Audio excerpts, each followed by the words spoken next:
Good morning po mga kababayan. Ito na naman po ako. Welcome to my vlog. Gawa na naman po ako ngayon ng tawag dyan, good for the health. Yan ang ko.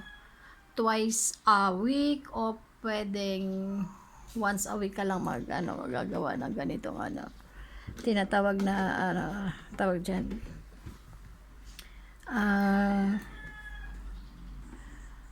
Moringa shake. Yan po ang ang ginagawa ko. Kasi kailangan natin hindi yung sabihin okay lang yun kasi nagugulay naman kami ng malunggay. So good na yun. Good for the body. Hindi naman. Kasi pag once kasi gulay, ibig sabihin iba yung niya, ang function sa ating body. Kasi pagka gulay, naluluto yung enzyme niya. So, kailangan natin yung fresh na malunggay mismo o moringa. So, ang ginagawa ko naman ay kuha ko ng tawag yan, tatlong tangkay ng dahon ng malunggay. Tapos, natin ng tawag dyan, isang mangga, condensed milk. Wala lang siyang carrots kasi malayo dito ang bilihan ng carrots. So, wala siyang carrots.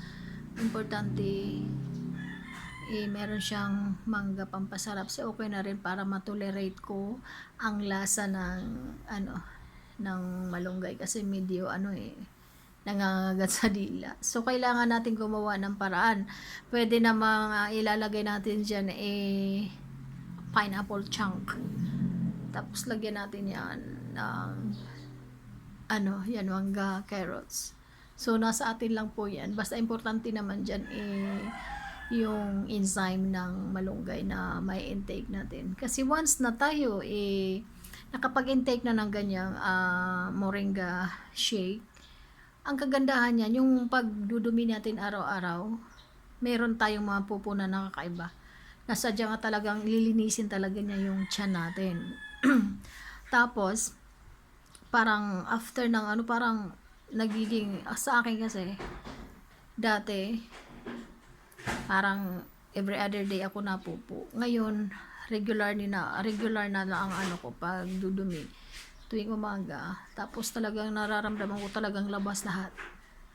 Nagiging magaan ang pakiramdam ko. So, ibig sabihin yung mga stored fats ko natutunaw na din.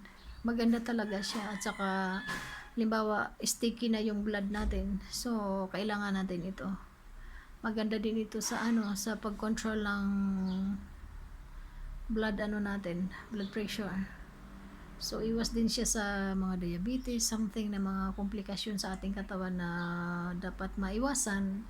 Kasi once na ang nag-trouble sa atin, kahit yung sa liver lang, once na siya, na lumala, nagiging complicated na tuloy. So, habang maaga is the best way. Ibig sabihin, prevention is better than cure. So, ito na ang ko ngayon na healthy food na kailangan nating ma-intake. Kasi fresh talaga siya. Para sa akin, masarap siya kasi sanay na ako. Pero, ang mas gusto ko talaga yung bunga niya, yung kulay brown. Ginagawa kong yun. Parang mani lang na kinakain ko siya. Before ako mag-breakfast. Then, bedtime, nakain din ako ng 3 peraso ng bunga. Yung mismo yung brown na, hindi yung bubot pa. Yung bunga na brown na ng malunggay. The best yun na kinakain, ginangasab. Ito naman malunggay, sa mga lang ito, sa mga naniniwala lang. Kung hindi naman naniniwala, o di doon kayo sa synthetic drugs. Ang synthetic drugs is number 1 sinisira nila is our liver. So, once nasira ang ating liver, marami ng yan. madadamage sa ating organ, body organ. So, sa mga gustong gayahin ako, wala namang masama. Basta ako ito, tuwing umaga, na ano ako niya, kahit pa kunti-kunti lang, kasi hindi naman kailangan ubusin yan eh. Halimbawa, pag may natira dyan, ilalagay ko lang yan sa ref. Di kinabukasan, kuha uli ako. Parang ganun. Hindi naman kailangan na ubusin agad. Ayan, nagsisimula eh. Ano pala. I'm sorry. Yan. Kaya, dapat matuto din po tayo kung paano lang, gano'n lang.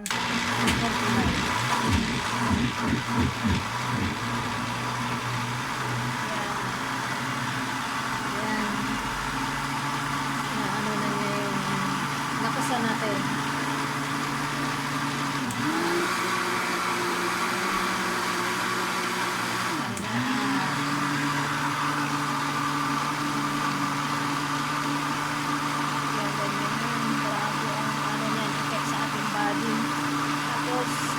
Tapos mo uminom yan, para kang nakakantakin na hindi mo maintindihan.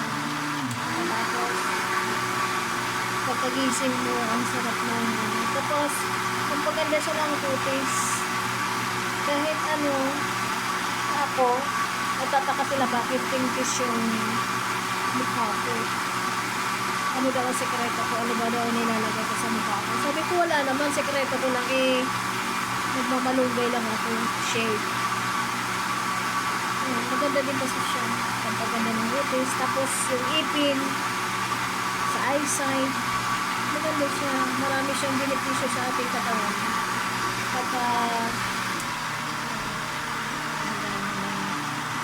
Marami siyang benepisyo na makukuha natin sa moringa soup. Kahit pa kunti-kunti lang.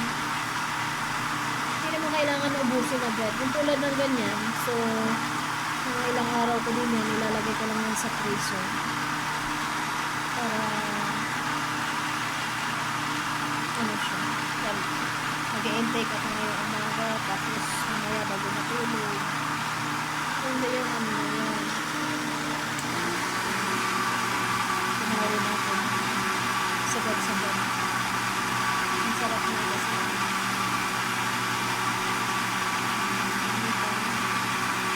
Maging health conscious tayo. Huwag tayo umasa sa mga synthetic drugs. Matuto tayong mag-intake ng mga herbal. Kasi pag umasa tayo sa synthetic drugs, hindi natin alam kung saan parte o anong organ, body organ natin ang nasisira ng mga synthetic drugs. So, the best way talaga itong mag-intake tayo ng moringa shake. Subukan mo po. Thank you po sa panonood. Mamaya intake ko na siya. Thank you po. Good morning.